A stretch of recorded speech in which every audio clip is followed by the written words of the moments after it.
talk about your offseason and where you think you've made maybe the most improvements. Well, I know y'all have also heard it just like I have, not a passer. Not a passer. That is the reputation that Marcel Reed carries in the eyes of many. But here's the truth. He doesn't need to become Cam Ward overnight.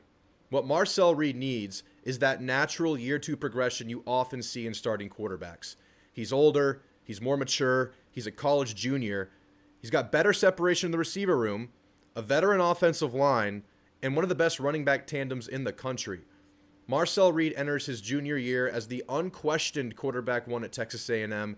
He's got everything a young quarterback could ask for. So today, we're previewing the quarterback position.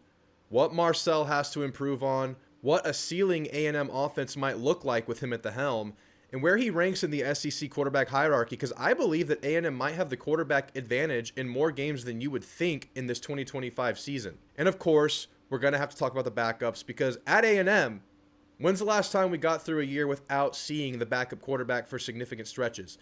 I am hoping and praying this is the year. This is the year we at least get healthy quarterback play from game 1 to game 12, and the pieces around him, I think they could facilitate that pathway. Good offensive line will go a long way. So guys, let's talk about the quarterback position. But before we get into it, make sure you guys drop a comment. What are your expectations for Marcel Reed in his first true year as the signal caller, as the starter, going into the season? Make sure you subscribe. I'm going to keep putting out Aggie content all season long. We're doing a ring dunk next Thursday to preview the season one final time, live on this channel Thursday night. Make sure you guys jump in, call in. It'll be a call-in show. It'll be a hell of a time. And shout out to RHOBACK for sponsoring this channel. Use code Drewtamu for 20% off your first order. Let's get right into Marcel Reed. So as it stands right now, we've been thinking about Marcel a lot going into this season. We've been wondering if he could pilot an offense that has a lot of exciting pieces. And we're going to take a second to acknowledge some fall camp rumblings, rumors, vibes, and we take this with a grain of salt. But they've been really, really positive regarding this passing game. And we've known that this running game should be elite. It should be top-notch. Even if Le'Veon is not 100%, even if he needs a ramp up, you have the offensive line to make whichever group of running backs you go with run and go and get chunk yardage and stabilize this offense. And Le'Veon Moss is practicing, so you should believe that he's part of a natural and healthy ramp-up process right now. But to take this thing over the top, you need that Marcel Reed year 2 bump. What he did last year was good. You think about the Florida game. He operated the offense really well. You think about a couple of losses, 2 of his best games of the year, and those get overshadowed by, late game losses, late game collapses, if you will. But most of those were by way of defensive shortcomings. Marcel Reed played well, especially in that bowl game. But he still needs to take that step. He needs to improve his downfield passing because you have weapons, especially according to these rumblings, that can make you go downfield. Ashton Bethel-Roman, probably one of the breakout player candidates of this offense, according to these rumblings, according to what many people thought could be the case. Sounds like that's going to happen. Mario Craver appearing to be as advertised. Those are your deep shot threats, and Marcel needs to improve in that regard. But his short passing, his medium passing, it really wasn't bad, and it compares with some of the best in the nation last year. If you look at his numbers versus a Garrett Nussmeier, Marcel Reed, a 75% completion rate in 10 or fewer yard passes. Garrett Nussmeier was 79%, only 4% more. Medium range passing, 10 to 20 yard range. Marcel was a 55% passer. Doesn't sound great, but Garrett Nussmeier was a 50% passer in that yardage. So it's not like he has to take this giant jump in those two areas. And you have a lot of receivers that can play ball with that type of play. KC Concepcion, Mario Craver, even some of the running backs like a Rueben Owens and an EJ Smith, who is also getting positive fall camp rumblings. This tight end group. Amari Niblack might be one of the biggest hype guys going into the year based on how he's looked through spring and fall now. And he could be a go-to weapon in this Colin Klein offense. You have to believe this is going to be an RPO-heavy system.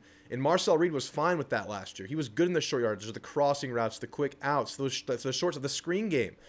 That could all be there for Marcel and just natural improvement, bumping those numbers up just a little bit. Now, the long passing game that we were talking about earlier, you have weapons to do that now, more so than last year. He was a 28% passer in passes over 20 yards last year. To compare to Garrett Nussmeier, he was a 36% passer, so a solid 8% better than Marcel Reed.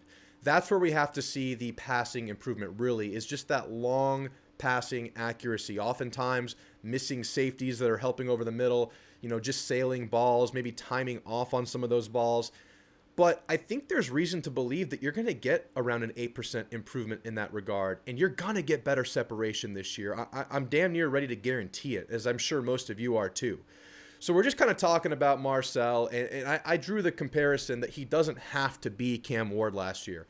In the short, medium, and long-range passes last year, Cam Ward was 77% in short range, which is similar to Marcel last year, but he was 68% in medium and 45% in long range. Marcel Reed doesn't have to be that. With this offense, the weapons around, the running game, Marcel just has to take a step and really just run this offense efficiently.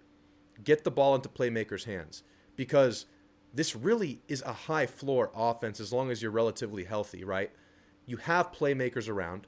Marcel Reed can take the top off of this damn thing, and I'm really, really excited to see it. Quick timeout. This video is brought to you by RHOBACK. Hands down, the best gear in the game, whether I'm at the gym. This is a RHOBACK shirt right here. I work out in this shirt. Awesome stuff. On the golf course or sitting here breaking down Aggie football with you guys. They just dropped their new fall A&M line. It's clean. It looks really good. Check out their polos. The website is linked in the description below. Grab them now for 20% off your first order with code Drewtamu. Thank you, RHOBACK, for helping us out. What's the ceiling of a Marcel Reed team? How good can this offense be if Marcel Reed indeed takes that step? I'm here to say that this could be a top 3 offense in the SEC.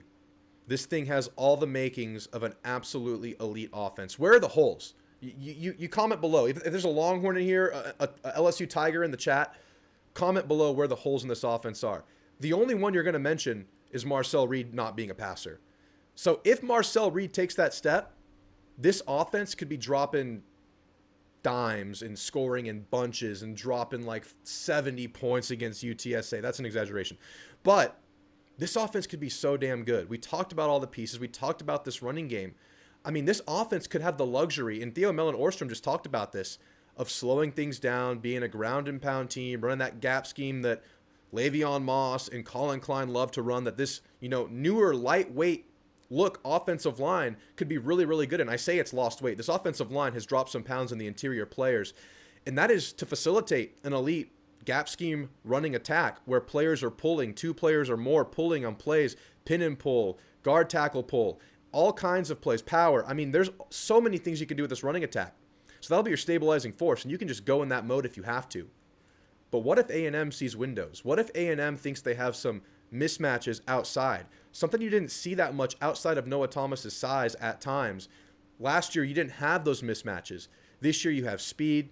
This year, you have make-you-miss ability with guys like KC and a year 2 Terry Bussey. I mean, if Marcel Reed can just get the ball in guys' hands, I've said this already, but think about how good this thing can be. If that deep pass comes, you could take the top off. I want Marcel Reed early in the year versus Notre Dame. I want teams to stack the box against Marcel Reed. I want him to show his development because we're hearing really, really good things. So is Marcel Reed a sneaky Heisman candidate? This is a question I was asked in the live show, the last one I did. Yes, he is. And I'm going to tell you why. I don't think he has to be this for A&M to be good, but this was a question I was presented with, and I want to bring it up. Marcel Reed finds himself as the head man of a team that is sitting in that fringe category. A&M you would look at as a Tier 2 SEC team right now. You look at that Tier 1, Bama, Georgia, Texas. That's the clear Tier 1 to me. I think LSU, you can decide if they're Tier 1 or Tier 2. They're on that fringe. They're on that border right there, Tier 1, Tier 2. You look at Tier 2, I think it's Florida and A&M. I think those are the 2 teams that have the horses, but either have a tough schedule or just some questions that need to be answered. For Florida, is Lagway healthy? Can they navigate that schedule? For A&M, can Reed take that step? And can they navigate a tough home-away split? I don't think the schedule is necessarily daunting by the teams you play, but the home-away split makes it daunting because you go 2 Notre Dame, 2 LSU, and 2 Texas. If there's a player that is the differentiating force in the eyes of many in Marcel Reed, and he is able to take A&M to the top, to a 9+ win season, I think you look at that as the kind of guy that can at least be in that conversation. And that leads me to the point, like, I think A&M has the quarterback advantage in many games this year. I think, if you look at the numbers last year compared to DJ Lagway, Marcel Reed's right there, and with more running ability, he can bring that kind of, difference to an offense if he takes that step. And I'm not here to say Marcel's better than Lagway. That's up to you to decide. But I think Marcel Reed is getting slept on a little bit this year. At least his potential is. And if that hits, I don't see how he's not a top 5 quarterback in the SEC this year. When you break it down, just the safe pick, I would throw Nuss, I would throw Sellers as 1 and 2 because we have proof of concept. We've seen it before. And then based on high school pedigree and overall hype, you got Lagway and you got Arch Manning right there at 3 and 4. That's my opinion. Now it busts wide open 5 and up. So we're just talking SEC hierarchy here. We're talking about the rankings. A&M will play all 4 of those quarterbacks ahead of Marcel Reed in this preseason metric. So you're looking at A&M having the quarterback advantage in all but 4 games. But if he takes that step, why not? Why can't Marcel at least cause there to be a wash in quarterback comparison in these games? I think he has the ability. I think he has the players around him. And I think this could be a really, really fun year if the quarterback at least takes a normal step forward in year 2. So we don't need him to rule the world. We don't need him to be an absolute game changer. But if he just takes that step, you have stat patters out there, right? Marcel Reed, in a normal year like last year, if he takes a step, maybe you're looking at like a 2,500-yard year.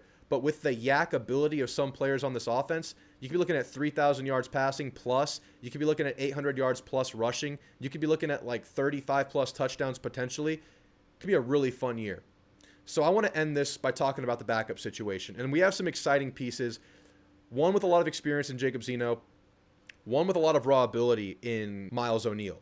So having the weapons on this offense that you have, I think a backup quarterback, knock on wood, if the injury thing happens, if the negative side of the year comes up and we're back in this pit of quarterback injuries, I think any of those quarterbacks can play ball with the guys around. But you have to believe that this offense is fully built for Marcel Reed. No one brings his shifty ability. No one can make Joe Tessitore moan and grunt on the freaking play call like Marcel Reed does with his shiftiness and ability to make guys miss. I mean, that cutting ability, this is high school. That was filthy. God, that was filthy. Marcel Reed, I like him. I do too. I like him a lot. Yeah, Joe Tessitore was moaning and grunting about Marcel Reed. None of the other quarterbacks can really do that. Even a Jacob Zeno, who has a lot of experience, not necessarily an elite runner. Miles O'Neal has some athleticism, but not the runner that Marcel is. So for this thing to go, for this thing to be Colin Klein's vision in 2025, you need a healthy Marcel. But I'm really excited about Miles O'Neal. The passing reports have been phenomenal from him. He's a guy that surged late in his recruiting cycle. Some amazing highlights late in his high school career. Some amazing reports coming out of spring and fall camp. Marcel has 3 years left, but if he could hang on to Miles O'Neal, he could be the future of the A&M quarterback room with just that sheer arm talent, the ability just to flick the ball out of the pocket. Really, really impressive thrower of the football. But guys, I want to hear from you. What is your outlook on Marcel Reed? I just gushed over him for about 10 minutes. I think this could be a really, really special offense, y'all. But we got to do it. A&M has to get over the hump of just living up to the hype, living up to the talent. And I think as long as I've been covering this team, which is only 4 years, I think they have the best chance to do that now, especially offensively, than they've had as long as I've been watching A&M football. This ceiling of this offense is sky high. Top 3 in the SEC. It can happen. In fact, I'm going to predict it. A&M will have a top 3 SEC offense this year. Guys, that's the video. Make sure you like and subscribe. Shout out RHOBACK. Discount code 20% off. Drewtamu. Thanks for being here, guys. I'll see you soon. Gabe Bach coming on the channel next. Gig 'em.